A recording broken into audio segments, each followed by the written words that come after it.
আমার কথা হয়তো ভালো করে শুনতে পাবেন না। আজকে হচ্ছে কত তারিখে, অগাস্টের 27 তারিখ গণেশ পুজো হচ্ছে এখানে আমাদের Hindu society of North Carolina, আমরা তো বলি HSNC। সেখানে দেখুন কি সুন্দর গণেশ মূর্তি প্রতিস্থাপনা করেছে, কি সুন্দর লাগছে। সেখানে গণেশ মূর্তি প্রতিস্থাপনা করেছে, এটা একটা দিলসে বেশি দেখতে পাচ্ছেন। বাদিগোটা একটা আমাদের লোকাল আর কি ইন্ডিয়ান কমিউনিটি গ্রুপ। এই লাড্ডুটা, এটা প্রায় 21 কিলোর লাড্ডু দেখতে পাচ্ছি, এটা কভার করা রয়েছে। 21 কিলো লাড্ডু দেখাই আপনাদের, 21 কিলো লাড্ডু, এটা কেউ স্পন্সার করেছে। গণেশ মূর্তি খুব সুন্দর লাগছে।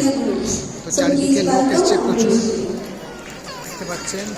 বেসিক্যালি যেটা মেন পারপাসটা হলো এই গণেশ পুজো সেলিব্রেট করা। তো আজকে অ্যাকচুয়ালি চতুর্থী, তো চতুর্থীতে আজকে সেলিব্রেট হচ্ছে এবং আরও মনে হয় টোটাল 10 দিন সেলিব্রেট হবে। কাল থেকে শুরু হয়েছে, মানে আরও 8 দিন হবে আজকের পরও। এবং প্রতিদিন খাওয়া দাওয়া আজকে হয়ে গেছে না, ওইদিকে খাওয়া দাওয়া হচ্ছে, আপনাদের দ্বারা নিয়ে দেখাচ্ছি। খাওয়া দাওয়া হয়ে গেছে, আর এখানে দেখছি স্টেজে এখানে পারফরমেন্স হবে, কিছু গান বা কেউ কিছু বক্তব্য রাখবেন, মানে যাই হোক আমি জানি না কি হবে, কিন্তু কিছু একটা হবে। কারণ খাওয়া দাওয়া প্রায় শেষের দিকে, খাওয়া চলছে, লাইন আছে এখানে। তো এটা হলো পারফরমেন্স এরিয়া, আর এখানে লোকে এসে ওই আর কি প্রণাম করছে তো সেটাই দেখার। গণেশ আর কিছুদিন পরই আরও আমাদের দুর্গা পুজো আসবে, ওটা অবশ্য এখানে হয় না, আলাদা। তো গণেশ পুজো খুব ধুমধামের সঙ্গে সেলিব্রেট হয়, আমার ভালো লাগে। মানে সব কমিউনিটি, মানে এমনভাবে এটা সেলিব্রেট করে অ্যাটলিস্ট যে মাথি কমিউনিটি সব কমিউনিটিকে ওয়েলকাম করে